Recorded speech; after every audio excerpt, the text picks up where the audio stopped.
Cool. You rolling? Yep, we're all All we're right. rolling. Here we go. Son of a. I literally, I literally like took my breath in to start putting out the words. It's like, bandit, bandit, bandit, bandit. That is definitely my bad on that one. That I was knew I funny, was forgetting something. I was like, I am dude. You should keep forgetting that in. something. Are you ready? Let's roll. We're, we're nothing if not professionals. Let me shut all that down. Okay, there Shut we it go. down. All right, G to G. All right. Here we go. This week on Console Control, we'll warm up with the wind-up and tell you all about what we got popping this week. After that, we're bringing the high heat, talking about our top 5 underrated or unknown, or at least relatively unknown games. Later on, we'll brush them back. This week's topic, arguably the Sauron of the music industry. Check that. The Sauron of the gaming industry, Gamestop. Too much? Maybe. Lots to say about that. Then we'll cool off and throw a little change up, and this week it'll be Vigor with the walk-off salami to bring us home. And finally, in the bottom of the ninth, we'll get to talking about a few issues that have been bouncing around in our brains and sort of winding down from it all. All this is coming up and more right now in 3, 2, 1. Roll the intro, Mom.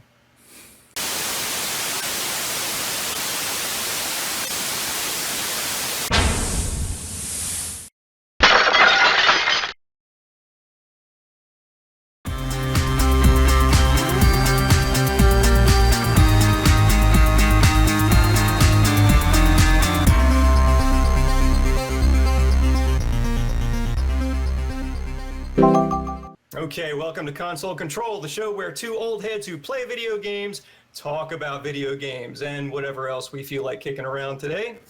Thank you so much for joining us from wherever and whenever you are. Coming to you from Middle Earth, and is that, what do you got there, Fezland? What's the name of Fezland? Does it have a name? I'm not sure. I don't think it does. I don't think it does. We're going to call it Fezland today. So coming to you from Middle Earth and Fezland respectively. I am your co-host, Cracks, and as always, I am joined by also your co-host, Den's in the building. Let's dive straight into it.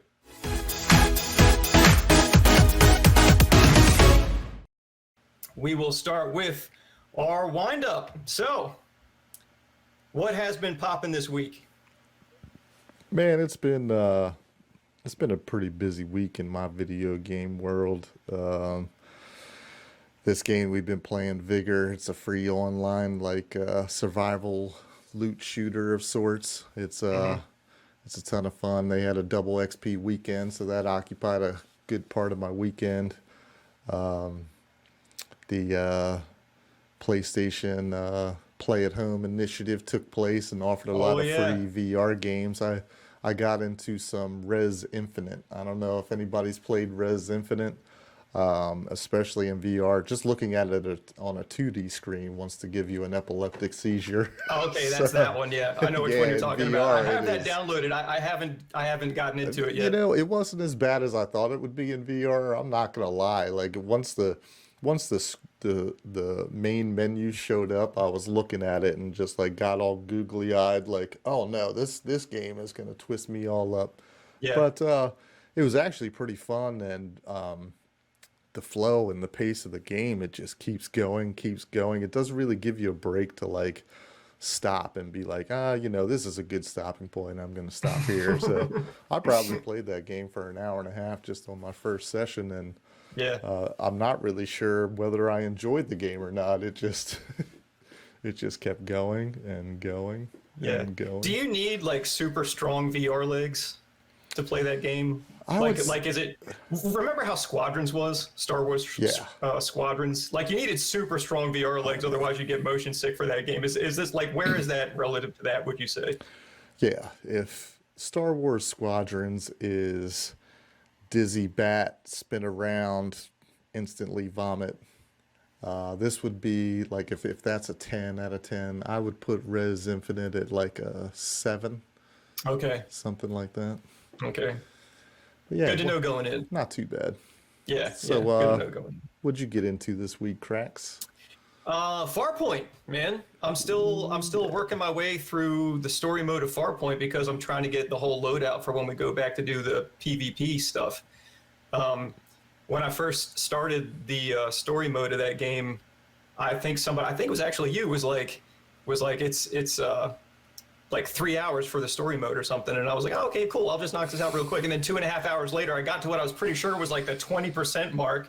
I got to the queen. Like clearly it's a big fight, but it's also clearly not the last one because at the time I only had like that like garden variety assault rifle and the shotgun, and that was all I had. So I knew I wasn't anywhere close to done. It had been 2.5 hours. I was like, I don't know what he did to get through this in 3 hours, but I'm certainly not going to do that. And sure enough, like here I sit having a conversation about this game now, and I'm still not all the way through it. I do think I'm getting close though. The only gun I'm missing now is the spike launcher.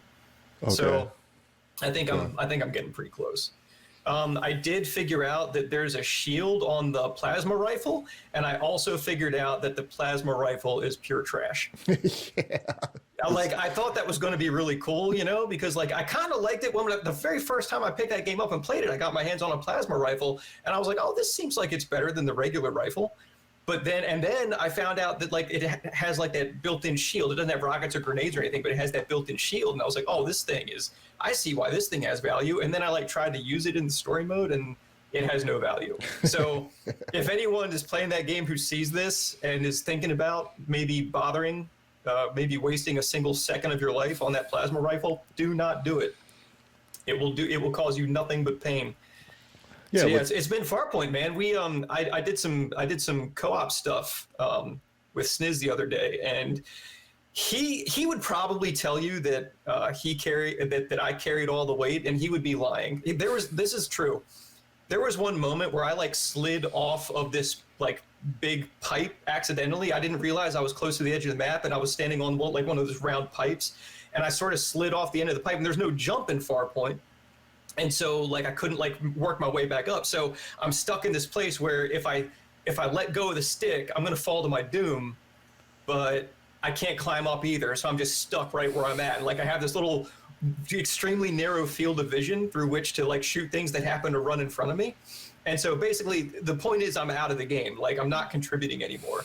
And he carried the squad all the way across the finish line. So if you talk to him and he tries to tell you that I carried the whole thing, which is sometimes his want, do not believe him because it is not the truth. I was a disaster. I was a walking disaster out there. He's putting up all the high scores, like on the boards. You like when you go back to like the portal thing, you can look at the boards, and yeah, he's dominating all the boards. I think I might have one. I think you're actually at the bottom of most of them at this point. Ugh. I didn't know if you knew that or not. Oh, yeah, I guess I better get back on it. Yeah, you need to polish it up a little bit. Better get back on it.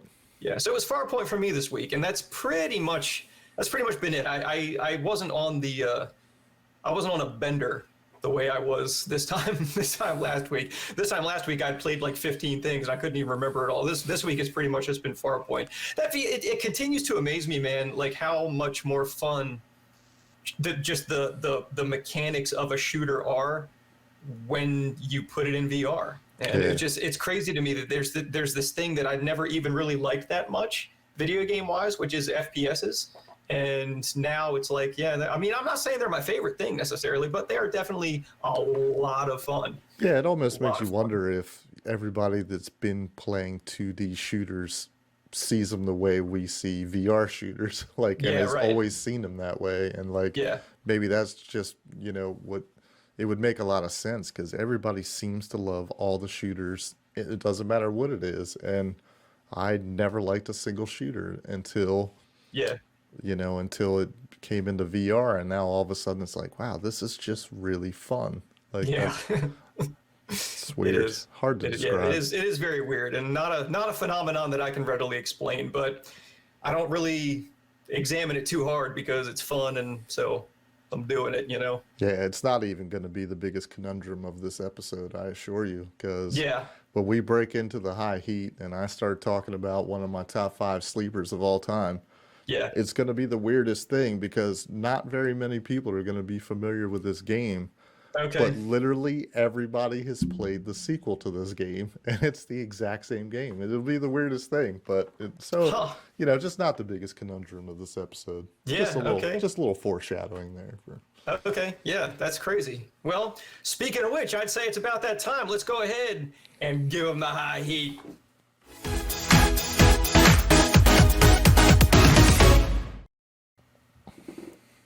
Okay, so we all know what the stakes are. Let me access my notes here. We all know what's at play. This week, it's top five like unknown slash relatively unknown slash hidden gems slash underrated games. Like I didn't really know exactly which direction to go with that. I think one or two of mine, maybe I feel like one or two of mine might be like pushing the envelope a little bit as far as eligibility is concerned. But I didn't include anything I didn't think would count ultimately, and I can assure you, I'm prepared to defend my position. So, Yeah, I mean that being said, I do have one more thing to say. And I keep meaning to say this at the beginning of the thing every time. It just keeps slipping my mind. Look, about spoilers, people, like, again, we're not going to go out of our way to spoil anything, but we're not really going to watch what we say about stuff either. I'm pretty sure most of what we're talking about is at least a year old. So, I mean, there's a whole conversation that can be had about whether or not you can even spoil a thing that's been out for a year. But just in case you're watching this and we start to talk about something you don't want to know anything about, maybe that's your cue to go ahead and move on to the next section, and we'll meet you there.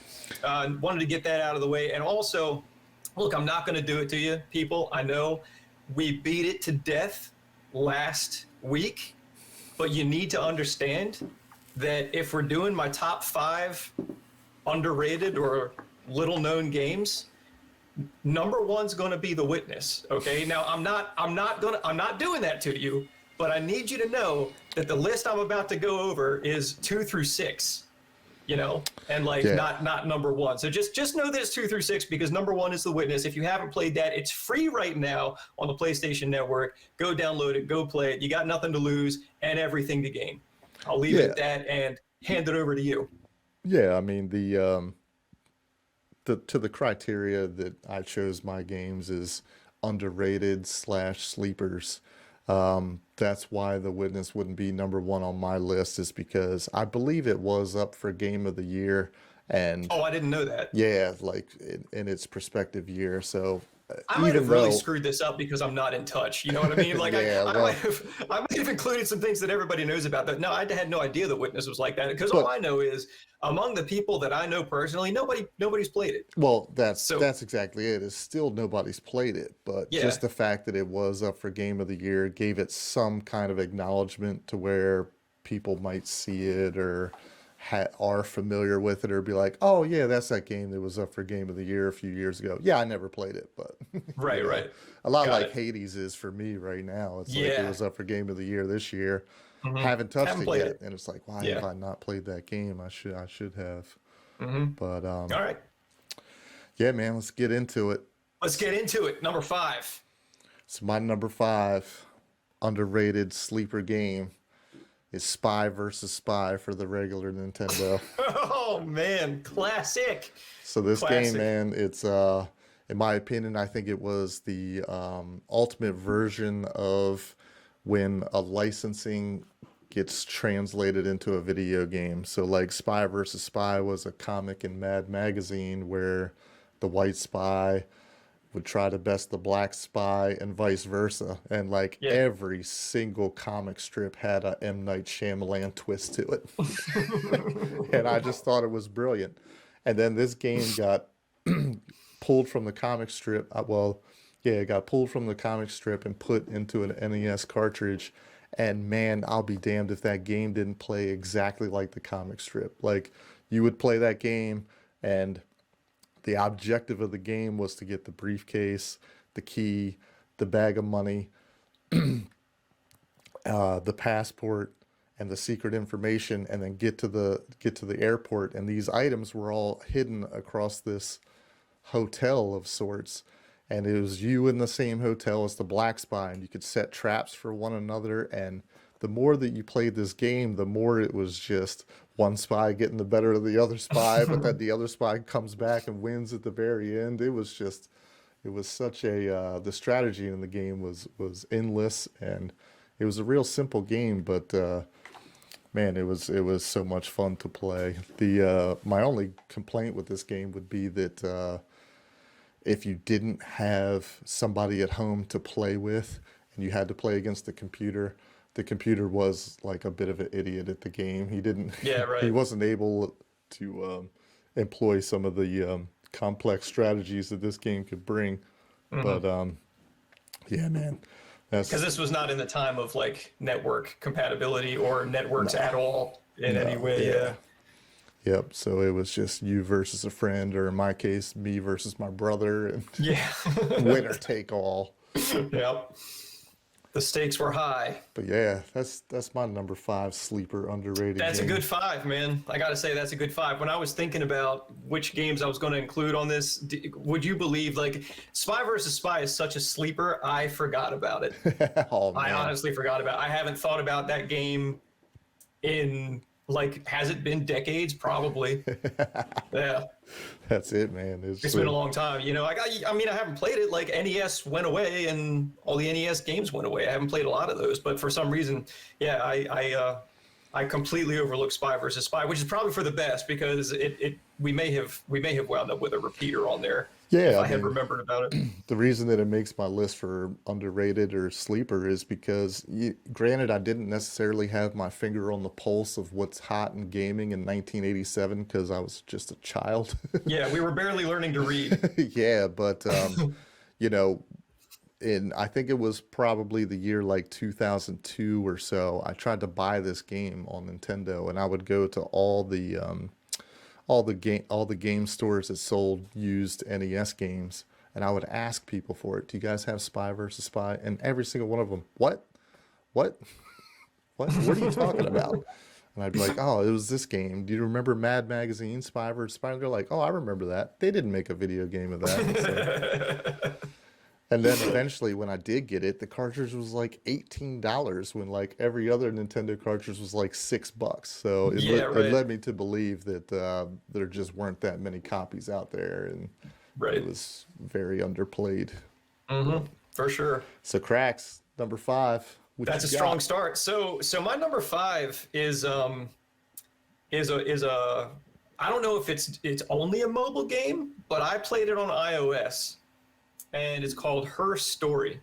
I don't know how familiar you are with this game, um, but it's been out for, I don't know, a few years at least, and it's this really cool idea where like it's the whole thing is this this girl is getting interviewed by the police, and you just sit in front of this database, and you have access to all these like old interview files because they're like this some dude got murdered in like 1993 or 1994 or something, and they're interviewing this girl about like, you know, what she knows about the murder basically, and then like they did like 6 or 7 or maybe even 8 different interviews with her, and so like you have access to all these different interview files that run all these different lengths. It's like you're sitting in on an interrogation, you know what I mean? It's like that. So like what you do is you sit at this database and you try to think of keywords that would be useful to, like, you know, get to the bottom of what was what, because I guess this is like, I guess the premise is like this is a cold case that hasn't been solved yet, and they don't really talk a lot about like why you're doing what you're doing, but you know, it's all good because it's really cool the way they do it. So you're sitting at this database and you try to think of keywords as to, you know, like what's going to get you to the information that you're going to need to figure out what the hell happened.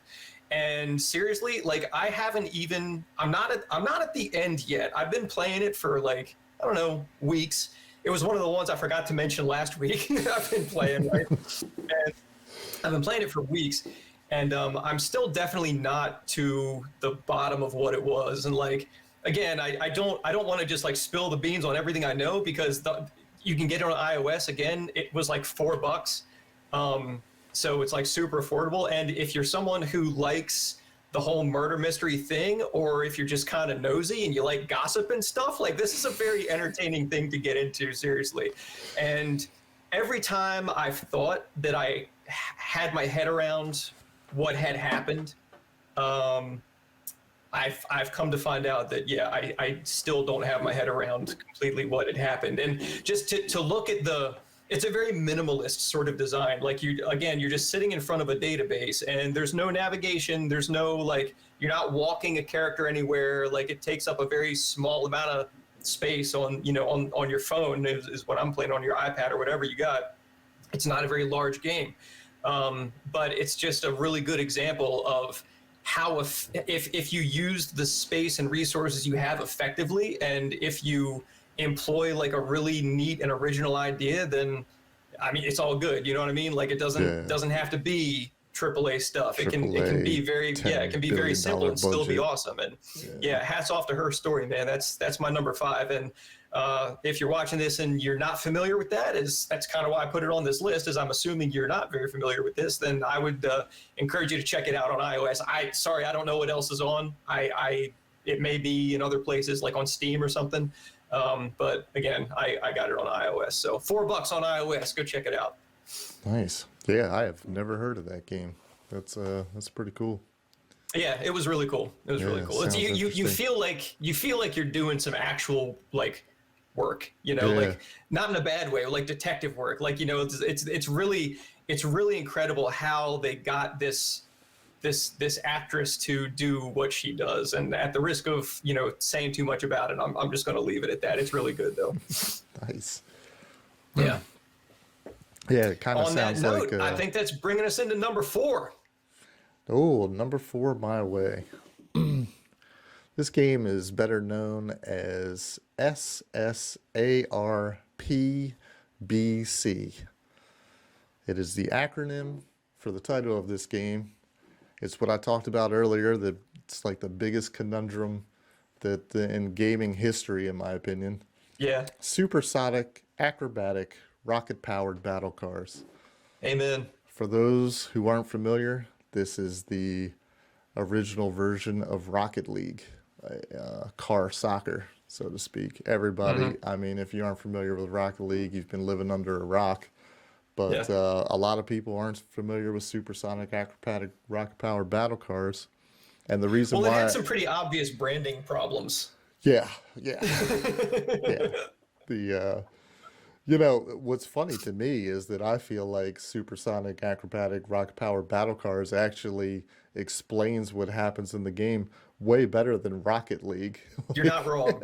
Yeah. Like if somebody's like, hey, I'm playing Rocket League, you want to get in? I'm like, listen here, nerds, I'm not putting together model rockets and setting them up into the atmosphere. Like that's for science class, not for extracurricular at-home activities,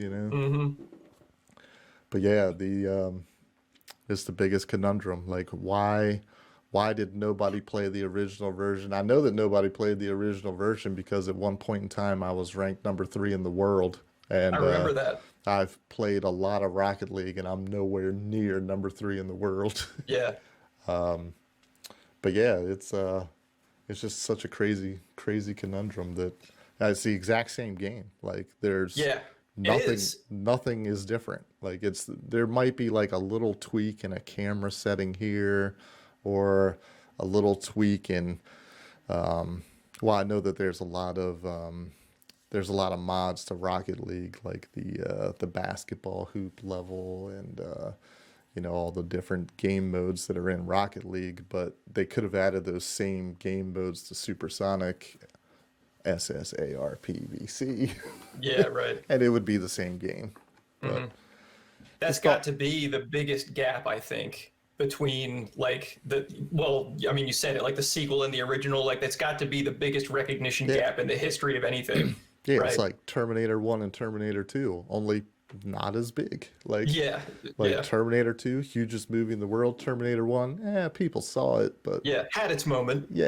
People know what it was. But that right there tells you that the gap is smaller because nobody knows about battle cars. I just called it battle cars because I wasn't saying that mouthful every time. I mean, I think that was part of the problem. Like, people might have looked at that, like the name of that game, and been like, "Oh, that's just too much to say. I don't know if I'm going to engage with that." Yeah. People are funny, man. Yeah, it's weird. Like, the YouTube guys that I follow that play Rocket League and are some of the top gamers in the world, they'll do an entire episode. They'll be like, so I hear that there was an original version of this game. I'm going to go back and play it on Steam. And they're like, wow, this is the exact same game. Yeah. It's like, yeah, I don't know why. Yeah. Like, I guess it just shows the power of advertising. Yeah. So how high did you climb in the Rocket League boards? Oh, jeez, I'm not even on the charts. Not even on the Oh, charts. I okay. think the highest I made it was a star level 2 on 2v2, but nothing to So write you home didn't. about. So you didn't achieve the same heights of success as Oh, definitely you not. did. Hmm. Definitely not. Interesting. Yeah, it's a shame. Like, come to think, hindsight's 2020. Like, had I started a YouTube channel when I was number 3 in the world at that game, and Yeah. then transitioned right into Rocket League, like, if I had a better internet connection for starters when Rocket League came out, Yeah. who knows? Who knows? Who Who knows? knows? You may You be could, you may be doing this podcast with Logan Paul right yeah, now. you could be talking about then 2010 instead of Lethamyr or Sunless Khan or any one of those guys. But, Yeah. Yep. But you missed your moment, and where did it missed get it. you? Now I'm Got here. you here. Console control. On Yeah. my way to the stratosphere via the console control rocket. Via alongside me. I got bad news for you. the odds are not in your favor. But who knows? You never know. knows? It's a crazy world we live in. You never Anything know. can happen. You never know. Like your mom could watch the show and my mom could watch the show and they could tell all of their friends and then their moms could watch the show and then They do love to gossip. that's it. Word spreads like wildfire in those circles. That's it. So cracks, Good pick. number 4. Number 4. You ready for this? I'm not sure you are. Nope. Okay, so this is one of the ones that like I wasn't 100% sure it qualified, but like I'm gonna explain why it qualifies, and that is Creed: Rise to Glory is my number Ah, 4. okay. So like, first of all, I never got the sense that, I mean, it's kind of like your Rocket League thing. Like, I put some scores up in the gym that put me on like top 10 in the world status. I don't know if you knew that or not, No, but like, you had some yeah, you numbers can, up there. yeah, you can see Cracks attacks in the Creed gym if you're ever in there, and like, I have to assume that the reason for that is because there's just not that many players of the game, right? Like, I don't feel like I'm doing anything tremendously impressive. It's just got to be a shallow player base. That's what I assume. And so it finds its way onto this list for that reason. Also, VR itself is not widely accepted Oh enough. yeah. It's not. Like, the games don't get played enough. People are too skeptical. And I'm not saying that I don't understand why, but I do think that if more people got the opportunity to see what VR does and really what VR feels like it's one thing to watch somebody do it on YouTube, on a flat screen. That's one thing. That's fine.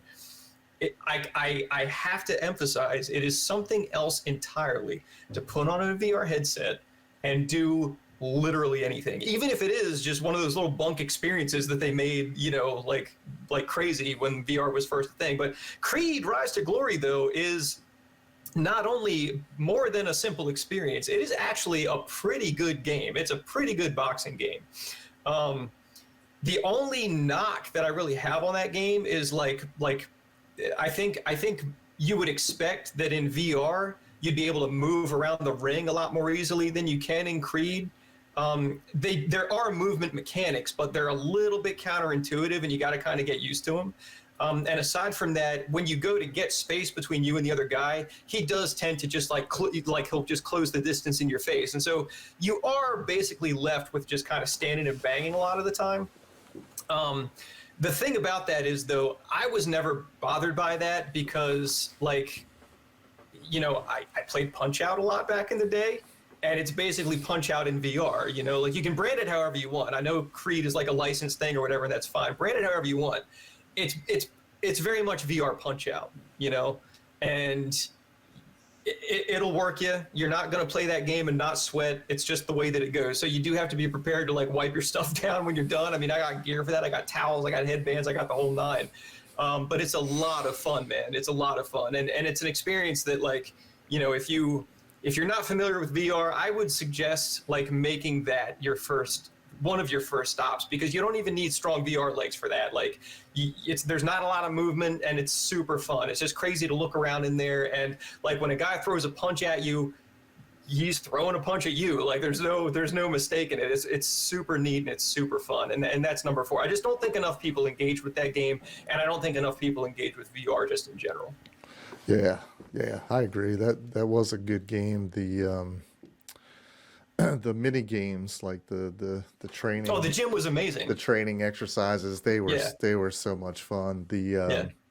I gotta say, I played that game for probably 8 or 9 hours, and I stepped in the ring once. The local motion just turned me off on Right. trying to box another opponent. Hmm. I feel like they really dropped the ball with that. Like there had to be another way to move your character like in and out. Yeah. Aside from doing the Dante Culpepper, it's Yeah, like yeah, this is that how was you move yeah. forward. This is how you Yeah, move that was the backwards. counter intuition I was referring to Yeah, earlier. And what I don't get is, you used move controllers with it. They have face buttons. yeah, Like yeah, that would have felt so much easier to. At least I think it would have felt so much easier to move in and out and side to side and stuff. I agree, but it was yeah, what it was. yeah. Really good game though. All right, moving on up or down. I guess I should say we're moving on down to number 3. Number 3 on my list, Fez. Fez. Fez was so good. For people that aren't familiar, this game was Phil Fish's masterpiece. You might not be familiar with who Phil Fish is, but there was a really popular documentary on Netflix called Indie Gaming, the movie, and it followed around, I think, 4 indie developers, the indie developers of Super Meat Boy, Jonathan Blow, the indie developer for Braid and The Witness. He was working on Braid at the time, and this guy Phil Fish that was working on Fez. If you've watched that documentary, you would realize how it didn't shed a good light on Phil Fish. It made him look like a neurotic nerd that would throw tissy fits if he didn't get things his way, and was really almost paranoid that everybody was out to get him. And his game was supposed to be released in like, I know that like the Microsoft store and the Microsoft store had given him like an actual like contract and gave him like a release date, and the whole documentary follows him through it, and they gave him a release window, and he just missed every release window that there was because he just said the game wasn't ready. He said the game wasn't ready. And this whole movie, I just remember thinking to myself like, God, this guy is such a jerk. I'm never gonna play his game. He is just such a nerdy dweeb, like. And then I ended up playing Braid, and Jonathan Blow's Braid was really good. Like it had some very new video game mechanics to it, and it was a really interesting puzzle game. I didn't love it, but I thought it was very unique and cool. And then I played Super Meat Boy and was like, oh, well, this game's pretty cool in its own right as well. And I was like, all right, I'll give Fez a try. Fez made it over onto the PlayStation Store, and Phil, if you're out there, I apologize. I apologize for just, I mean, I don't, you might actually be a nice guy. I don't know. Even if you are, even if you aren't, like, I apologize because you have made a masterpiece, son. And I am glad that you took your time with this thing because it is, I mean, it is, this game, had it come out in the 80s, would have been the best Nintendo game, period. It wouldn't even be a discussion. This is the best. It was the best indie game I had ever played until until I had played The Witness. That being said, The Witness took a lot of cues from this game. Like, there's a lot of stuff that was in this game that I had never really seen before, like I guess PT had a similar thing where you thought you were done the game, but there's like these secrets, and like until you stumble upon these secrets, you realize that, oh man, I'm not done this game at all. I'm really like 10% of the way through. And then Yeah. you get through this batch of secrets and you find the next batch of secrets, and before you know it, the game is just taking over your entire world. Yeah. And for that, I gotta say, well done, Phil Fish. Yeah. You, Big words, sir, man. are the man.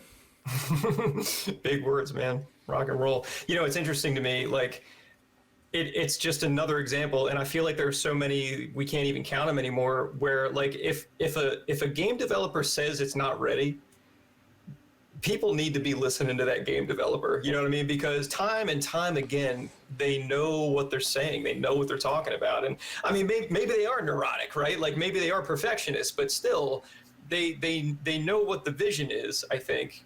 And it seems like any time some corporate suit injects themselves into that situation is like, no, look, you're going to have to hit this release date. We're going to ship it. We're going to, we got to start making money on this thing. It seems like anytime we hear about that happening, the results are not good. Yeah. And so, yeah, good for him, I say, Fez, it's interesting to hear you put this on the list, because like, I'm not surprised by it, because you have consistently said for years how good this game is. And I still have not played this game. I still haven't played Fez. I know. I'm copping to it right now. I know I've dropped the ball. I'm not going to drop the ball forever. There is going to come a time when I play this game and I see what's what. But in the interest of full disclosure, I have not yet played Fez, to my shame. It's understandable because you probably saw that documentary on Netflix. I did. Yeah. And you were I know like, exactly what you're saying. Phil Fish, nah, man, Yeah. nah, son, just nah. Yeah. Cracks. What was that? 3? That was Number 3, right? What you got? All right. What you got your way, man? Okay, so number 3 is a game called Velocity 2X. I understand that there was a game called simply Velocity before Velocity 2X, but I wouldn't know anything about that because I never saw that. I don't know if that was, I imagine it's a similar concept, but it's one of those games where I guess you could call it a 2D scroller, but it doesn't always side scroll. Sometimes it scrolls up and down, and sometimes it scrolls right to left, sometimes it scrolls left to right, sometimes it scrolls in to out, if that makes sense. And it's one of those games where you're basically running a course. And the point of the game is to just get through that course as fast as you can and pick up as many of these things as you can along the way. And it's a situation where like, it's all about, you're going to do multiple runs and you're going to shave seconds, like it's shaving seconds off this run, shaving seconds off this run. And when you see one of your friends put up a better score, it's like, oh no, I think he left some time on the table there. I'm going to go see if I can get that time. I love games that do that. I've always loved games that do that. And one of my favorites, I would have included N plus on this list because like it was kind of a similar thing to this in like the, challenge the other guy kind of way, but it's not really the same functioning kind of game. And N plus was like, I feel like that was pretty widely acclaimed, let's say. And to my knowledge, I'm the only person I know who ever played Velocity 2X, and like it's a really good game. It's really fast, which I think is an underrated part of those kinds of games where like you don't always have the time to sit down for a 4, 5, 6 hour session of gaming. But if all you have is like 10 minutes, then this is here for you. It's super fun. It's super easy. The controls are super intuitive. Like there's a lot of depth to it. Like you're not going to master it right away.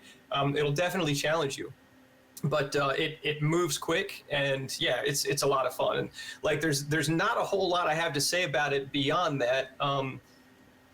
And I think where I have to leave it is just like it's worth it's worth going through that Groundhog Day experience of like, okay, I did this, but can I do it? Because that's basically what's happening, right? Is Groundhog Day. Like, okay, Bill Murray is making himself a better person, but you're making yourself a faster person.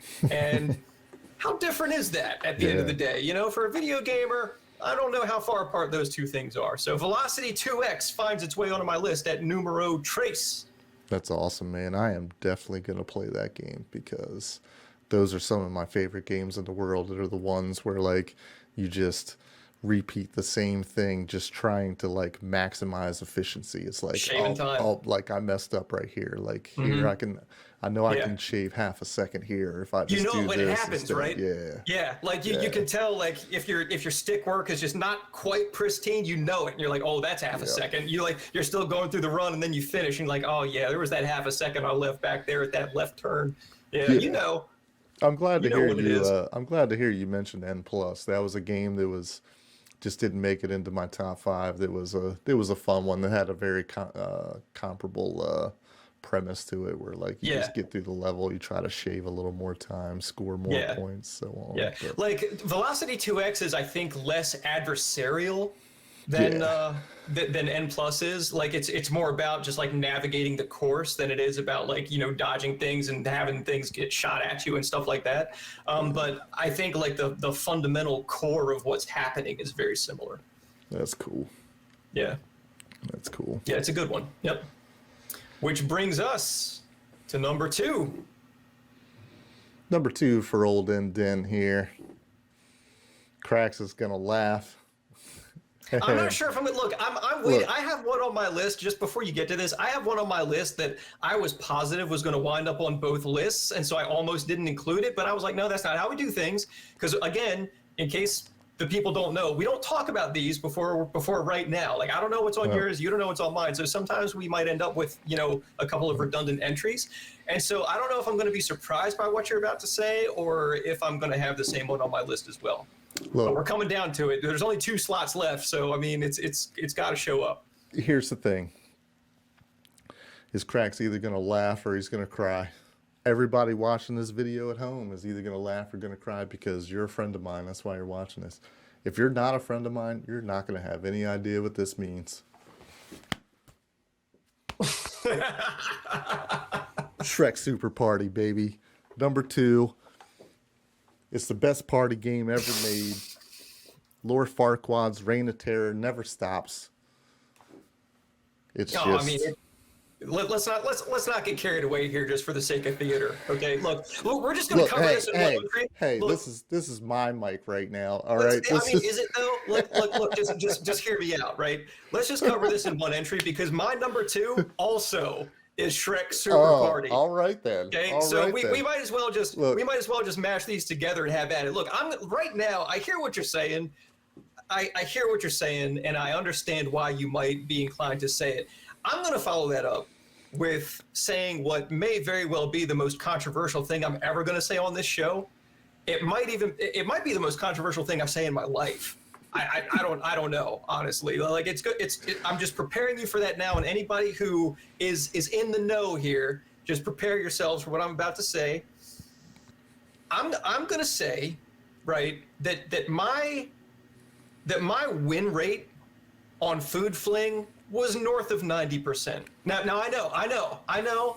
There's like 4 dudes right now who are hearing me say it, and they're like, no, your Food Fling wasn't that nice. I know you're all going to say that because I did it very, very quietly. I know that I did, but the fact remains that I wanted the Food Fling every time, all day, every day. If I had a gap to close, the Food Fling was going to close it for me, and that's just the way that it is. Now I accept I did fall off a little bit once we started getting into like emulators because of the little like, my timing was just thrown off a little bit, like way after the fact.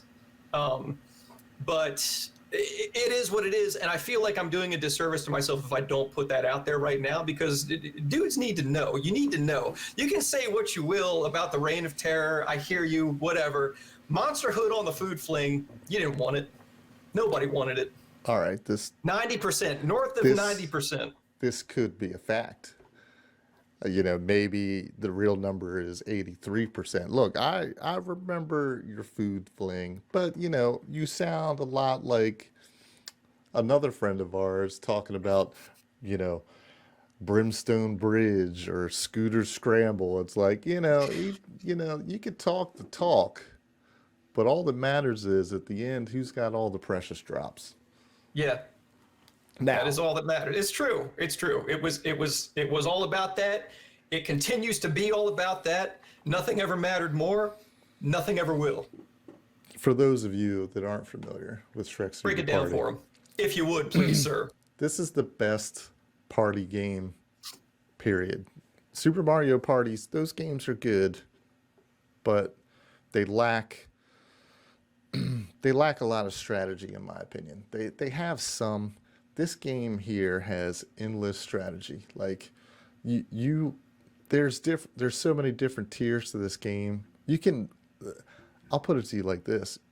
You want to be the best salesman in the world because you want to be able to manipulate the other three players that are playing the game with you to either help you or focus their attention on somebody else while you win. It's out of control. It's a four-player game. It runs like a board game, and there's a whole slew of mini games, and whoever wins the mini games gets to choose which bugs they have, and they take from another player's bugs. Depending on how many bugs you match is how many drops you get. And then it's the first one to 300, 500, or 800 drops, depending on what you set the tournament to, wins the entire show.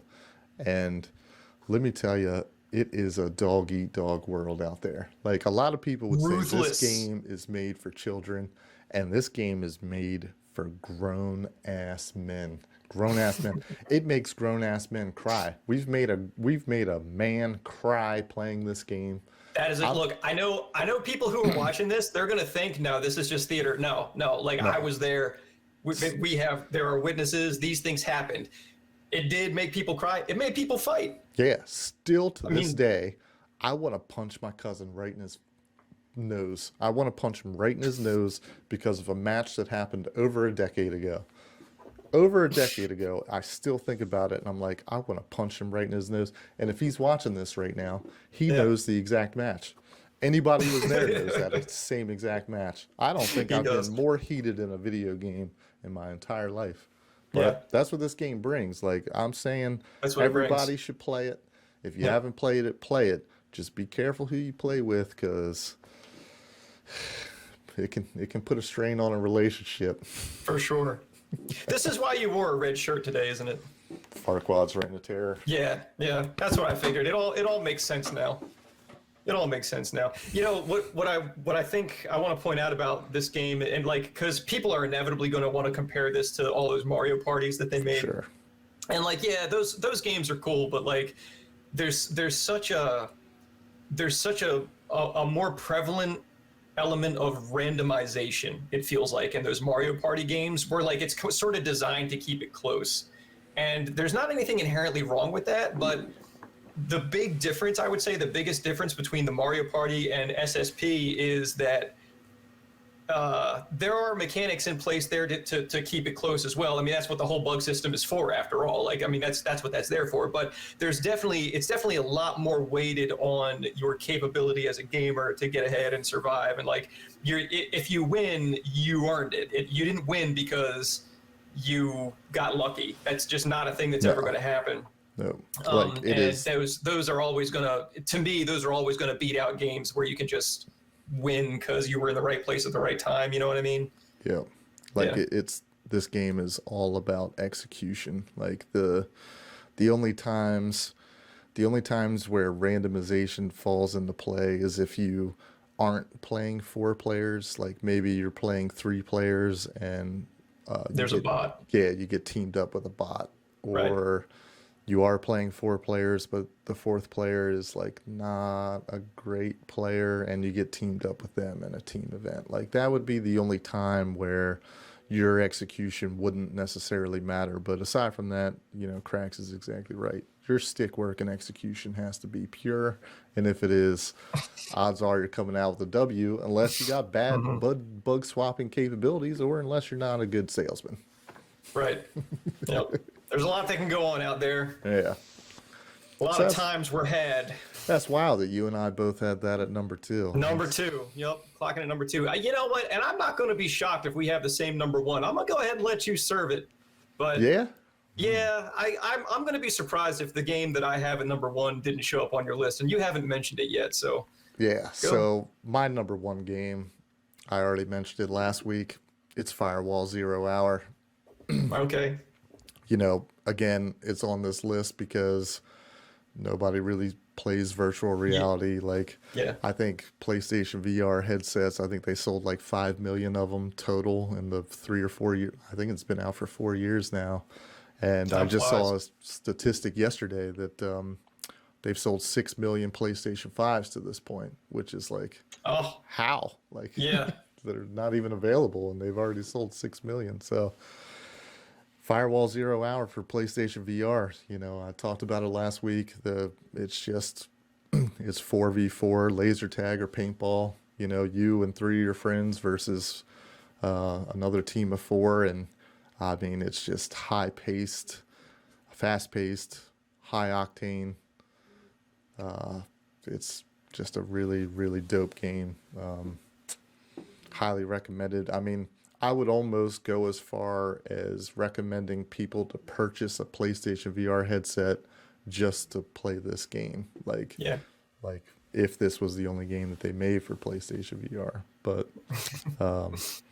yeah, I hope that when PlayStation VR 2 comes out, that this game is still compatible with it, so that people can travel back in time and play the game that they've missed out on, or that First Contact Entertainment makes a sequel to this game, or I sure hope so, man. That's the big question on my mind is what does First Contact do now? Like, there are definitely places that they could improve, you know, like, Yeah. and I sincerely hope that they took all the right notes and, you know, made all the right decisions and learned all the right lessons, because if they succeed in making another game with like that same fundamental thing to it, but like with just fewer of the you know, like the matchmaking issues and stuff like that, like if they could sort of put a bow on that kind of thing and just like make an updated version of that game, yeah, that would be amazing. And I maintain that just it's a real shame that just not enough people have an opportunity to be exposed to that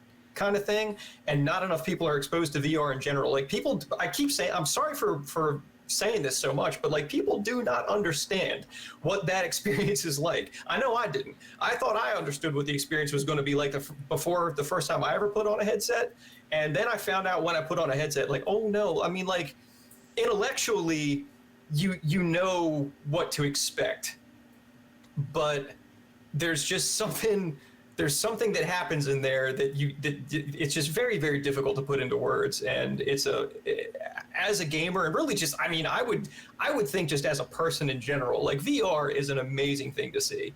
And yeah, you could go out and drop all kinds of money on a paintball match, like real paintball. You could go out and do laser tag if you want to hang out in public places and stuff like that. Or you could do this other thing that is just as much fun, I promise you, and is basically the same thing. and is a whole lot cheaper and And is a whole lot cheaper, fits. and you can communicate better. You know, did we talk about that last time we talked about this game? Was like how communicationally dependent that game is. Like, you can go out and try to play paintball, but I haven't played paintball in a very, very long time. When I played paintball, there wasn't like radio contact. I don't know if there is that now or not, but like, we didn't really have radio contact back in the day. But like with Firewall, you have that radio contact, and it's amazing. Like, you just feel all the ways that is supposed to make you feel, and it's just incredible. Yeah. Good pick. It's a good pick. Yeah. Can't recommend it enough. Cracks, You ready for this? what you got? I'll tell you this. Nobody's ready for this. I'm going to tell you right now, people, hide the women and children, right?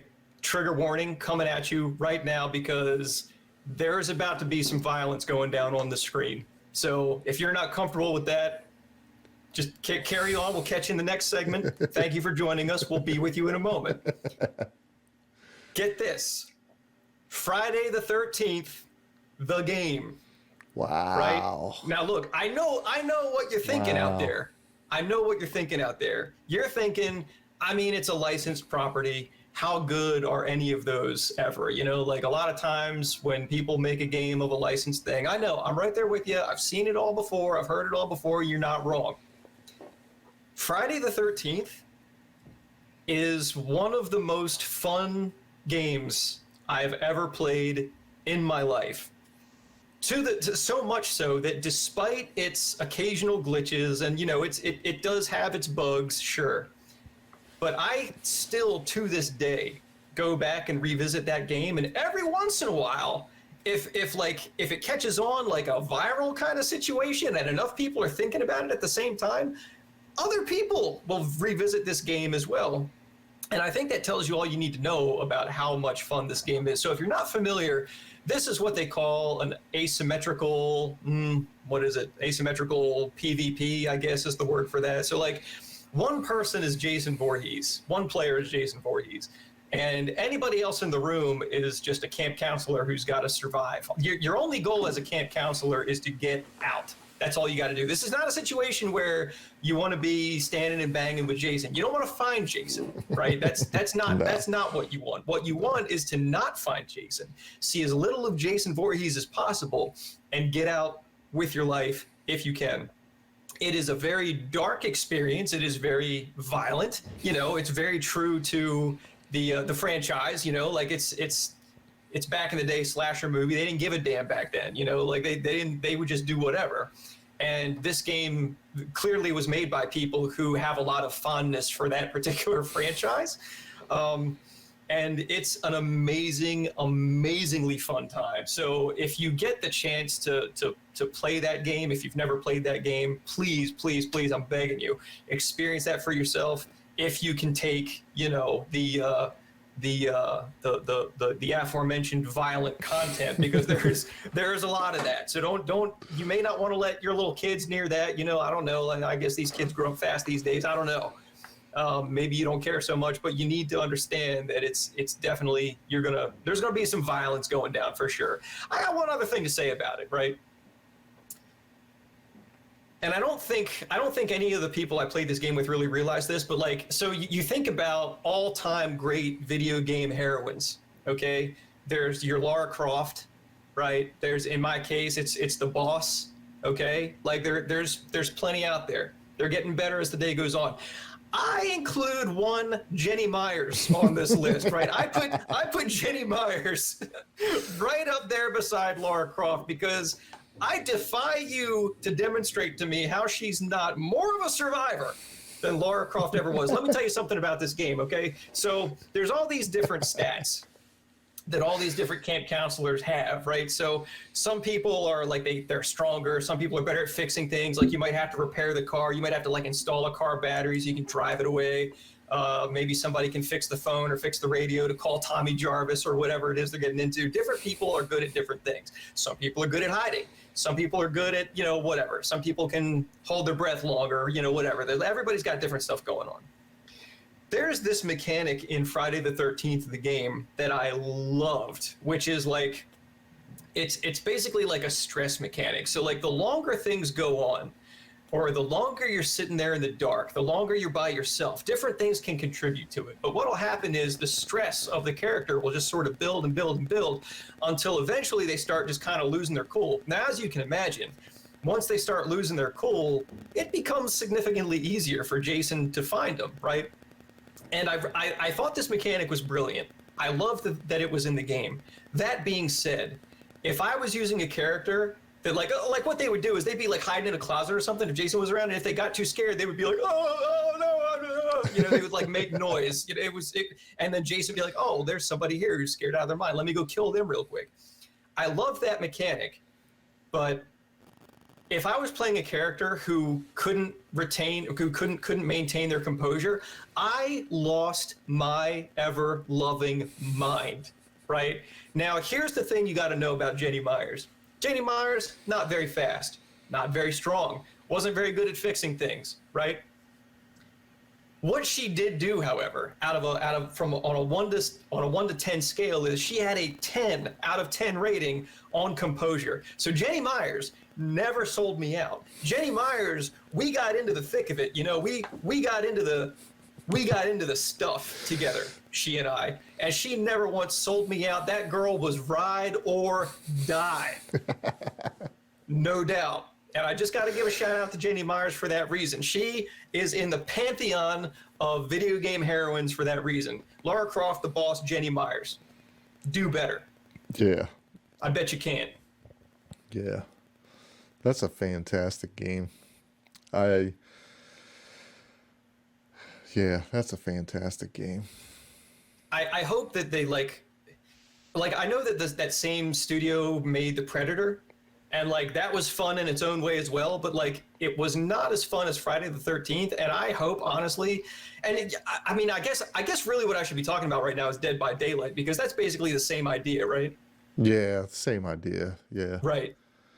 So, yeah, it's the same kind of premise, I guess, as Dead by Daylight. I haven't played Dead by Daylight, but I find it hard to believe that it has the same atmospheric quality that Friday the 13th does. You know, like it's just, if you are in any way a fan of that franchise, and I'm not even really a fan of the franchise. I mean, I am now, but I am now just like 100% because of that game and like the memories I have playing that game and all the craziness that went down, just trying to get away from that maniac and get out of camp. Like I have watched Friday. When I was a kid, I never saw any of those old horror movies. I never saw Nightmare on Elm Street. I never saw Friday the 13th. Didn't see Halloween when I was a kid. I wasn't watching that kind of stuff.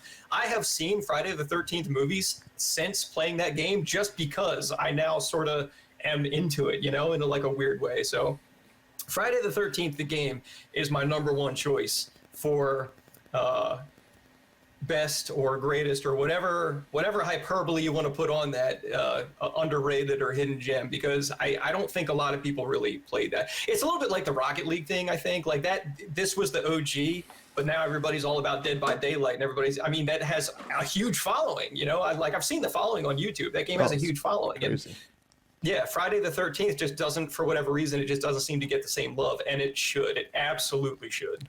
Yeah, I mean, I think what Dead by Daylight does well is everything that Friday the 13th didn't do well. And there would only be two things that I would say that Friday the 13th didn't do as well as Dead by Daylight. Number one is it's Friday the 13th. It's not every horror movie ever made. So, right. Of course, that's going to appeal to a larger audience, because some people were fans of the Scream movies, so they want to be Ghostface. Some people were fans of the Halloween movies, so they want to be Mike Myers. Like, you know, Friday the 13th, you only really, I mean, yeah, you could be any version of Jason, which was cool. That was cool. Even the NES version of Jason, the purple one. Mm-hmm. And, you know, Dead by Daylight does that better. And then the other thing would be, I know that a lot of people complained in Friday the 13th about like how slow like Jason was, and just how slow things were. And Dead by Daylight, you know, everything is just a much faster pace. That being I thought said, that was amazing, though. Yeah, well, yeah, that's exactly it. Is that being said, that's the only two things that you could say that Dead by Daylight does better than Friday the 13th. Aside from that, Friday the 13th is like a much, much better game. Like, I mean, at every turn, like, the atmosphere of that game, like when you got dropped into the incredible map and you realized that you weren't Jason Voorhees, you were immediately like on edge. You were like, yeah. Oh geez, I have got to get out of here. Like, how can I get out of here? I don't want to make any noise. Is he around? Is he near here somewhere? Did I just hear him? Oh crap, did I just hear him? Oh man, there's somebody. Okay, maybe this guy's here to help me. Oh no, this guy's just doing his own thing. Man, make noise someplace else. Don't make noise near me. Like, I'm trying to hide. I don't want to get killed. It was just really, really high stakes. And yeah. I wouldn't say the same about Dead by Daylight. Dead by Daylight was more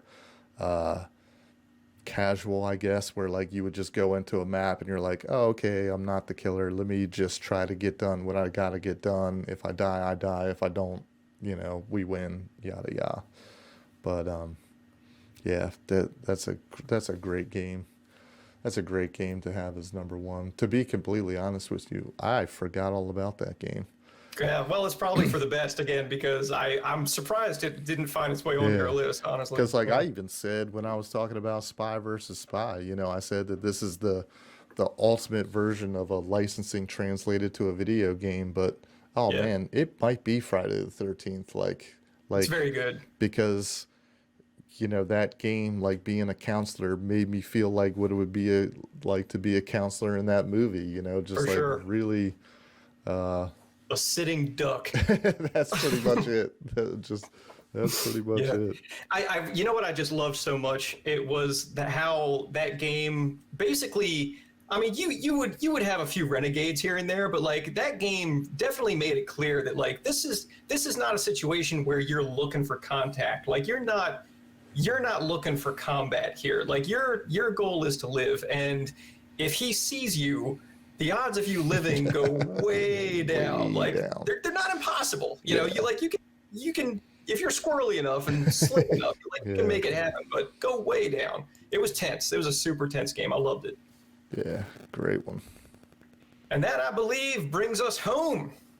There is this week's High Heat, ladies and gentlemen. The top 5, Cracks and Dan's top 5 underrated / hidden gems / relatively underrated / otherwise poorly defined list of games for this week. Hope you enjoyed it. So, with that said, that brings us up to the brushback.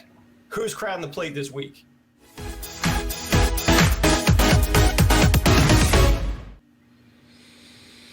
Who's crowding the plate this week, or who's been crowding the plate for the last 20 years? GameStop, that's it. A plate crowder's a plate crowder. You gotta check them. GameStop crowds the plate always. Yeah. I think the reason that this would be a controversial topic is because there's a lot of gamers out there that look at GameStop as like, oh, it's the video game store. Like it's everything video games. If you want to go buy like a Mario question block light, you're gonna get it at GameStop. Like they're everything video games. And that's my exact issue with GameStop is that that's the image that they portray, yet they make enemies of the video game industry, and they make enemies of their customers, and they make enemies of their employees. Like they're just not a good company all the way around. And I think that's why the whole game stonks thing happened Yeah, a right. month ago, is because it was a failed business that was just clearly going under because there was nobody left to fight for them. They ostracized their customers, they ostracized the industry, they ostracized their former employees. So Yeah, just to illustrate your point there, I haven't been inside a GameStop in probably a decade and a half, or maybe not that long, but like a long time, 10 years probably. And I can tell you 100% of the reason for that is I hated the upselling. oh my. I hated the upselling. Like you go in there, I would go in there to look for, literally anything. And you couldn't go in and get out without having to answer. Like the guy he wouldn't even check you out without you having to answer. Like it seemed like an endless string of like, hey, do you want this? We offer this. Do you want this? We offer this. Do you want this? And look, I know it's not their fault, but this is exactly what you're illustrating here is like the slimy corporateness that you could feel Phew. when you walked through those doors and interacted with literally anything in that store was just unbearable to me. And so I haven't been in one in a really long time. And that's exactly the reason. Like I hate upselling. I hate advertising just in general. But like upselling when I'm just trying to walk in someplace and buy a video game, man, or whatever. Like maybe I need a new controller. Like, okay, I'm in here for a new controller. I don't need the special edition of whatever it was right then. Like, if I wanted that, that's what I would be in here for. Like I'd be putting that on the counter right now instead of this controller, which is something I actually need. I need a charge cord, man. Come on, give me a break. But you never got a break. And it's not their fault. They've been trained to do this. If they don't do it, their manager's going to be like, oh, no, you didn't upsell this guy. You didn't try to sell this guy on this thing. Get out, that's going to come out of your check. I don't know what they do. It felt like that kind of an atmosphere, and you could just tell everything was so like adversarial. It just felt super adversarial. Like, because you're exactly right, man. Like, the people who are working in GameStop should feel like they're on the same team as the people shopping at GameStop. Yeah, right. And Like yeah, as a for completely corporate reasons, it never ever felt that way. yeah, like as a fan of video games, you think that the best job to have would be either video game tester or work at GameStop. Yeah. And when you like talk to former employees at GameStop on Reddit, they talk about that upselling that you were talking about. They were actually forced to do that selling. And when I say forced, they kept track of their numbers, how many pre-orders they got, how many upsells they got. And if you weren't producing numbers, they would just cut your hours. They would cut your hours until you just couldn't afford to work there anymore, and then you would forcibly have to quit. And Yeah. it's just one of the disgusting things that company Yeah. does. Like, I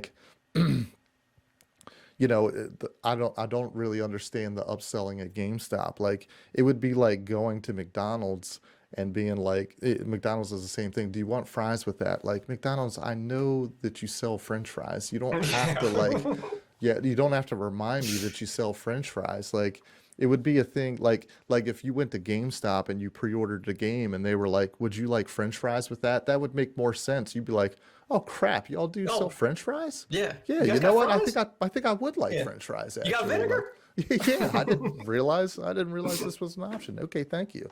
Yeah. But yeah, I mean, it's just one of the many things that company did. I think one of the biggest travesties for me is, I follow David Jaffe on YouTube and I watch his streams. And David Jaffe, for those that don't know, is the Twisted developer Metal. of Twisted Metal. Yeah, and he talked about it years ago. He talked about that's ultimately why the Twisted Metal franchise died, is because he sold X amount of copies of Twisted Metal for the PlayStation 3, and then everybody took those copies to GameStop.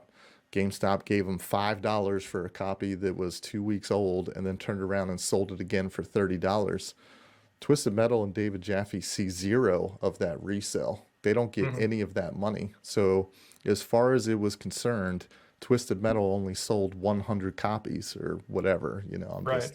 I'm just making Yeah, yeah. just And then throwing a after that, number it was out there. recycling. And then after that, it's recycled thousands and thousands and thousands of times. So 100,000 people can play that game, but David Jaffe and Twisted Metal only made the money off 100 copies. And that's ultimately why there hasn't been another Twisted Metal. Now, granted, if you're reselling games like Call of Duty or Grand Theft Auto 5 or something like that, it's not that big of a deal. Not But cool. for indie developers, The Witness would be one. It's like, you buy the hard copy there, they're going to resell it over and over. And, it's another travesty. Like that's another thing that they do is you buy a brand new game and you take it to return it 3 days later, and you just bought it for $60, and then they offer you $10 for it. And you're like, well, I already played through it. I'm probably not going to play through it again. I kind of want to just keep it for $10. Like, maybe I will play it again, but I do need the money. So then they give you $10, and then they turn around and put it right back on the shelf for $52.99. And you're like, wait, what? Like, you really needed to make $42.99 on that one game? It's just, it's terrible. They will not be missed. Yeah, I mean, Yeah. I got a whole list of things I can talk about when it comes to them. I'll tell you my worst personal experience with GameStop. It wasn't last week when I returned a brand new PlayStation there. That was pretty high on the list. Yeah. It was actually when I went in there to buy the Elder Scrolls Oblivion. And I went in there and they had it on the shelf with their stickers. They got to throw their little stickers all over everything. So Yeah. here's the brand new Oblivion box, and they had just a whole bunch of stickers, and it was $19.99 new. This was years after it had come out. So I go to the counter. I'm like, yeah, I would like to buy this game. And they were like, okay. They pulled out a shelf. Inside the shelf was a sleeve with the CD in it. They take a box that didn't have the cover art for Oblivion. they opened this box and they put it in there, and I said, "You're mistaken. I wanted to buy the new one." And they were like, "No, this is the new one. Every single new game that we get, we open it and we put it in this sleeve, and then we put the box art out on the shelf." I was like, "Well, that's not new." Like, and that's the thing about GameStop. Like, if I were to buy a game from GameStop, open it, put it in a sleeve, put it in a shelf, not play it, and then take it back to GameStop, they're not going to give me new value for that thing, but they're going to sell a game as if it's new the same way as if it's used. And like, Yeah. there's just so many crooked things that company does that I can't wait for them to go out of business. Yeah.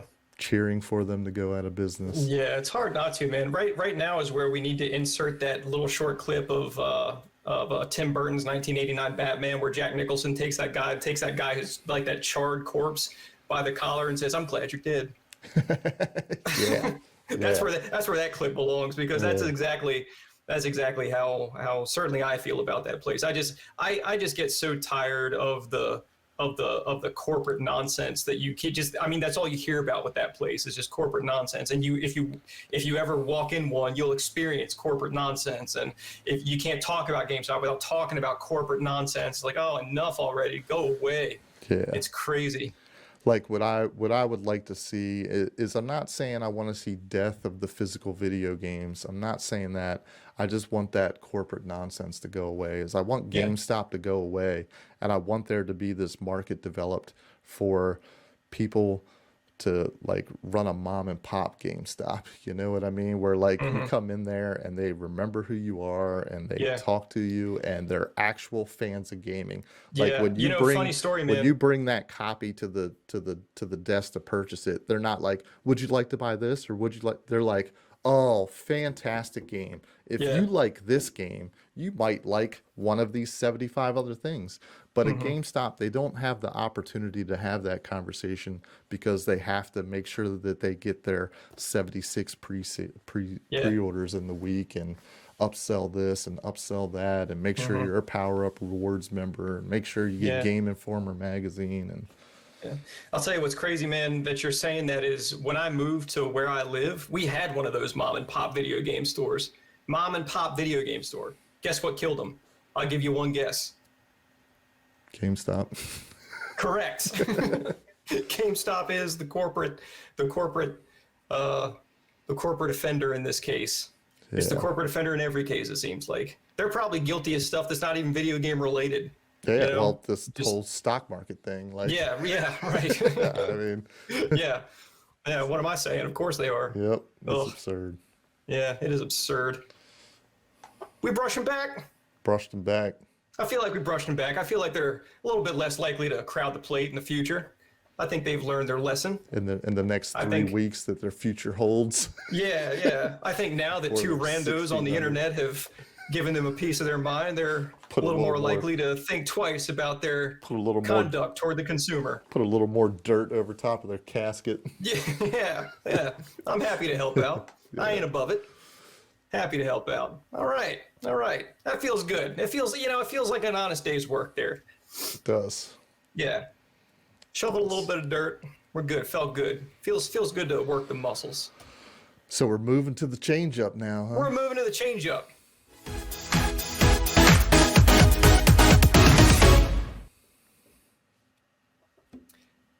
Today's change up topic, as we mentioned at the top, is Vigor. It all happens so fast.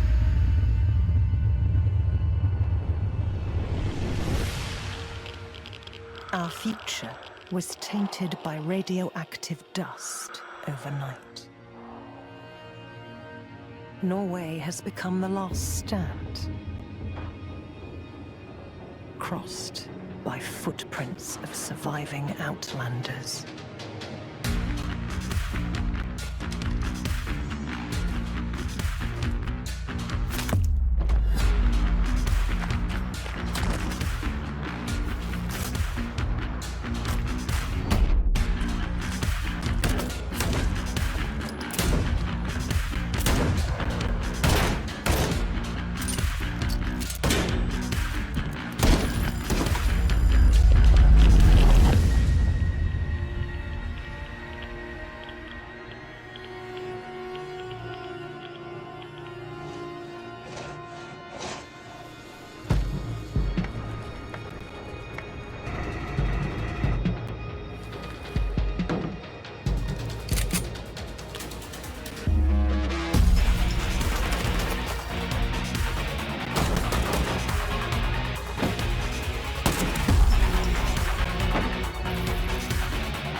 honestly, I don't know how well known this game is.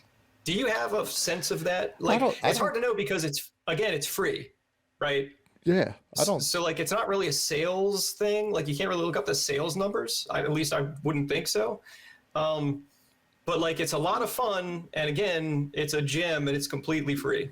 yeah, I don't think it's very well known.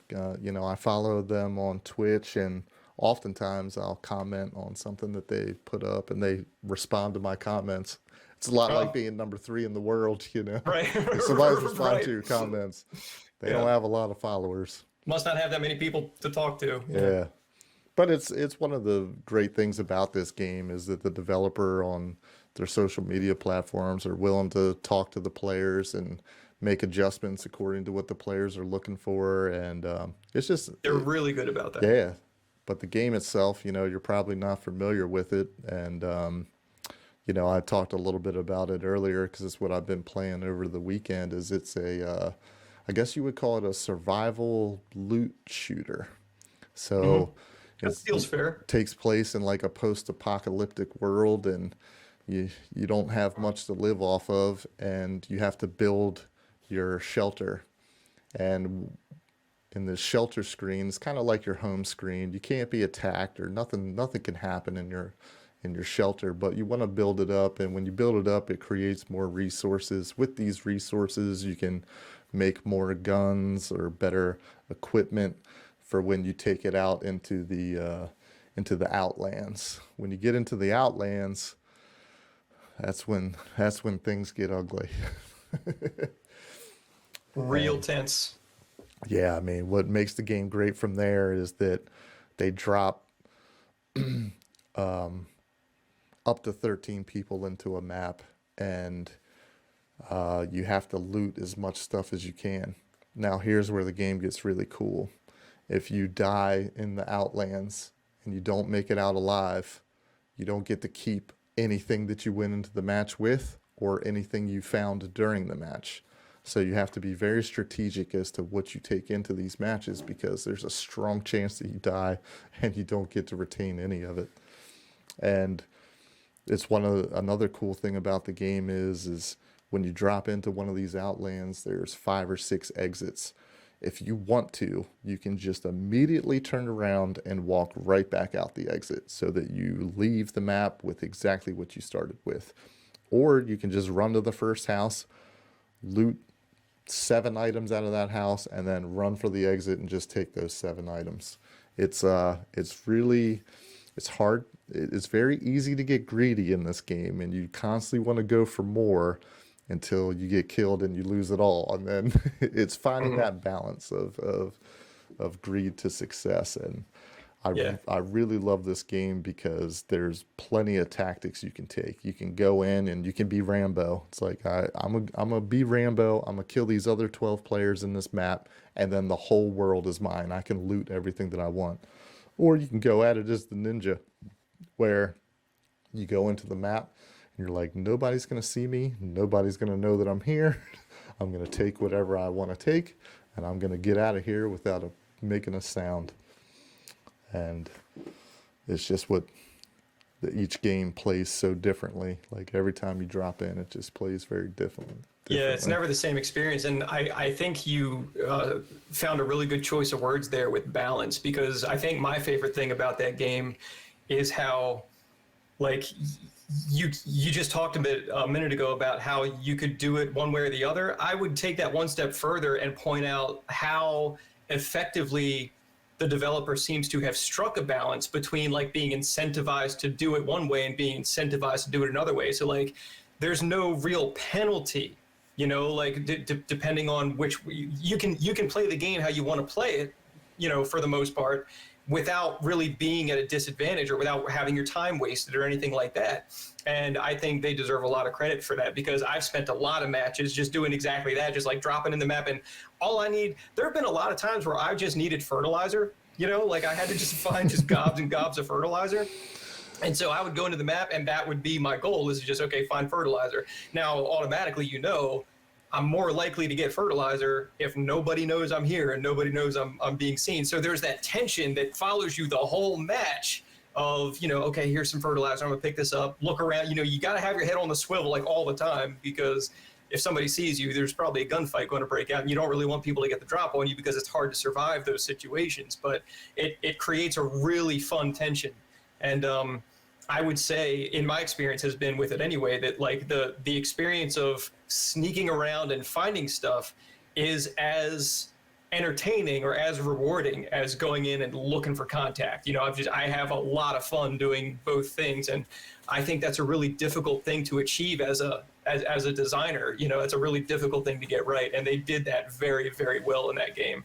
And again, if I didn't say it already, it's free. Like, you can just download that game and start playing it. It's amazing.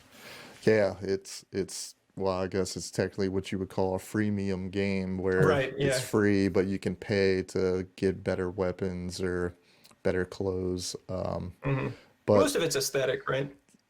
yeah, well, you can buy crowns, and then with crowns you can purchase. Oh yeah, I guess it is just aesthetic things. Yeah, yeah. Yeah, It's mostly aesthetic, yeah.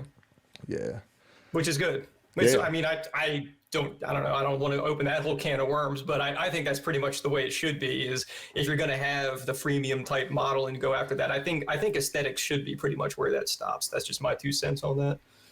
Yeah, but even with the game as it is, the balance going into each map, like you can go into a map with nothing. You're completely unarmed, and another guy can go into the map armed to the teeth, and you both have the same amount of chance of success. Like, Yeah. and that's what's Yep. really cool about that game, because that guy that's armed to the teeth, he can go in and start a fight with everybody, kill 7 guys, take all their belongings, loot the safe, and then as he's running out the door, he could get shot in the back of his head, and he gets to keep none of it. Like, he lost everything that he went into the map with, and Yep. you could go in there not having anything, and you just happen across this guy that just got shot in the back of his head, and you loot all that stuff, and you get out in the exit, and you didn't even take anything into the map. And it's like, it's a brilliant game design. Like, they've just done a really good job with it, and I would highly recommend it. The game's been out for several years. I think it came out a little over 2 years ago for Xbox, and then it came to Switch over this past summer, and then it recently released on PlayStation in December, and that's when Cracks and I started playing it, and it's been a ton of fun. Yeah, it has for sure. Doesn't get enough play, man. Doesn't get enough play. Sure You're seeing doesn't. more and more of that stuff happen. The stuff where, like, you're seeing this AAA quality stuff get made and just released for free because they have that aesthetic premium thing happening.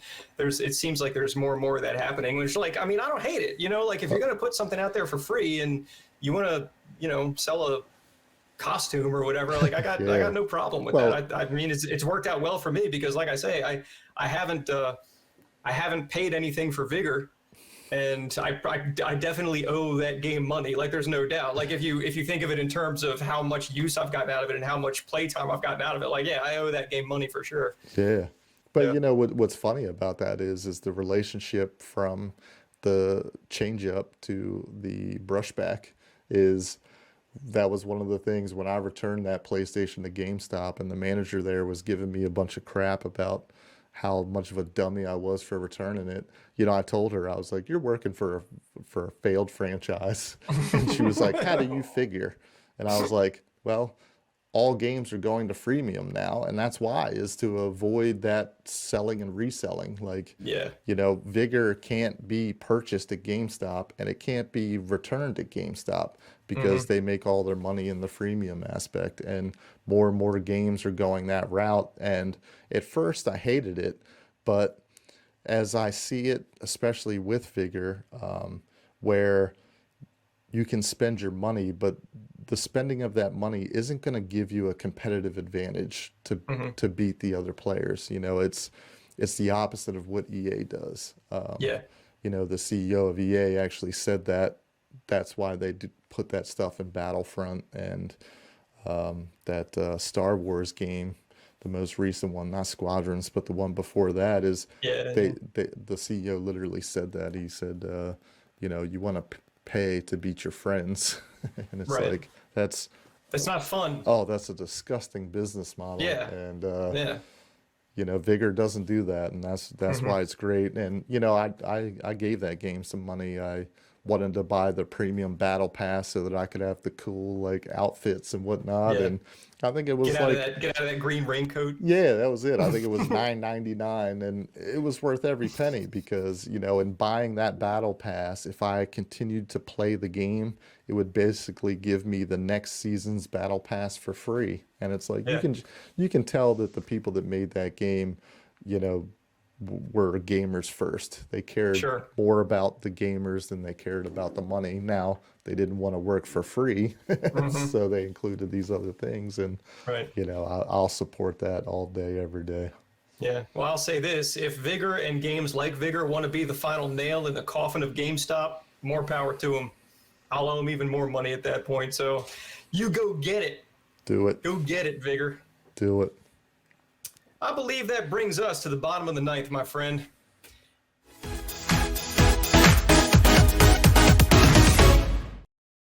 Bottom of the ninth. And on that note, I have a completely random question for you. You know what's awesome about bowling in video games? Throwing your Wiimote through the TV. I mean, that was for like 5 minutes. That was cool for like 5 minutes. Not having to keep score. Oh man. Do you know like it's keeps score for you? Do you know how to keep score in bowling? I don't. You probably do, right? I used to. Once upon yeah. a time, I used to. Did Yeah. you know that there's actually like an elective that you can take in college that's scorekeeping for bowling? Like that is I a, didn't know that that, is a but I'm not college course. completely surprised by that either. Yeah, that does Yeah. kind of make a certain amount of sense. So the reason I bring it up is because I've been, I mentioned last week, I've been playing Tekken 7 a little bit, and Tekken 7 actually has a bowling mode. Does it make sense? No. Is it fun? Absolutely. And so I've been, I've been throwing the ball down the lane quite a bit lately, and I've been, that's given me the opportunity to sort of figure out how scoring works in bowling. I have a question for you, just for your ponderance here. Ready for this? Yep. And this is for everybody who happens to be watching.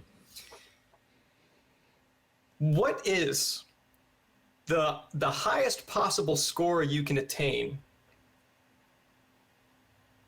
at the end of 8 frames without bowling a strike? Wow. I would say my guess would be like 180. It's funny to me that you're guessing and not doing any actual math. Nope. Because couldn't do it. because clearly you did not take the elective at the No. local college of bowling scoring. So here's what I'm pretty sure it is. And like, if you want time to figure it out on your own, just pause the video right now, and just think about it on your own time. I'm gonna run down real quick what I'm pretty sure it is. Right. So we can't bowl strikes. We've already established that. So Yep. we're going through 8 frames. Okay. So that means 2 balls for 10 pins for each frame, right? Yep. So at the beginning of the first frame, you're going to bowl, well, you'll get a spare. It doesn't matter what the split is. You can get 5 and 5 or 4 and 6. You're going to get a Yeah. spare. So frame 1, you're going to get a spare, and you're going to start with 10. When you get a spare in bowling, and this is where it gets tricky, it adds to the last frame that you got the spare in the next ball that you throw. It'll add however many pins you get with that to the last frame. So in order to maximize the count, and correct me if I'm wrong here, you would need to get a spare in frame 1, and then your next ball would need to go for 9, because otherwise that's a strike, Yep. right? Okay, so that gives you 19 in frame 1, because you got 10 from the spare, and then 19, and then 9 for the first ball in frame 2 to give you 19 in frame 1. That's right. Right. Okay. That I'm pretty sure, assuming spares all the way through, because we have to, that's how to maximize the score here without a strike. I then think it's just a simple matter of multiplying 19 by 7, Nope. right? Nope. Yeah. Look, man. Look, I think 19 by 7, because well, I mean, you still have to add the 8th frame. but you have to multiply. But you're not gonna count 19 for the 8th frame, because the 8th frame isn't going to be worth 19 until frame 9. Well, yeah, maybe. The 8th frame is only going to be worth 10 points. Because we're only counting through 8 frames. Like in an actual match of bowling, it wouldn't be like this. But we're only going to we're only going to the end of the 8th frame. So we're not counting that first ball in frame 9. So you multiply 7 by 19, which I think is 133, right? Because 7 times 20 is 140 minus 7 for 19 is 133. Yeah, so it's 133 plus 10 for frame 8 is 143. I think the answer is 143. That's the biggest possible score after 8 frames without bowling a strike. Yeah, you might be right. I think that checks out. Just a little brainular exercise for you there. Yeah, you got me all mixed up. I'm thinking to myself like, no, I don't think that's right. No. I don't know though. Yeah, well, what you also don't know is I actually thought about that for like 9 hours before we came on here and did this. So I was able to come on here with and project confidence like I had already, like I'm just pulling this off the top of my head. No, I'm not. Yeah, because I was thinking in compounds. So like, your first frame you got 19. So then, well, you got 10 plus 9 on your first ball makes 19. So then you pick up the spare. So then your second frame, you technically have 29 plus your first ball, which would then be 38. So yeah, I think you're right. I think you got it. Yeah, because it never really compounds because it's just spares every time, like strikes. Right. Yeah. Right. Yeah. I think 143 is my final answer. I think that my brain is melted. I think that's my final answer. I think I'm going to stick to bowling on video games. Yeah, same here. I'd rather take the chance with throwing my Wiimote through my TV than figuring out that math. All I know is I'm not trying to do that on paper. So, yeah, it's video game bowling from here on out. I think that's just Common Core math. I think that's what they're teaching these kids these days is Common Core math. I always knew it was crooked. It's just bowling. That's it. I always knew it was crooked. Just bowling math is all it is. Never told anybody.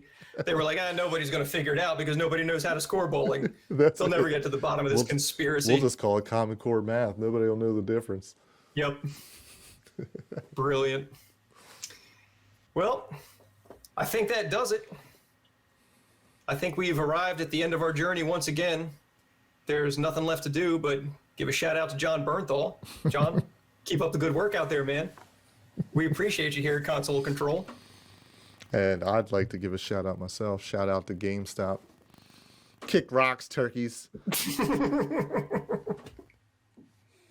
Well, I'm sure that they were going to catch that message loud and clear. Until we see you next time, hey, be safe, be kind, be legendary.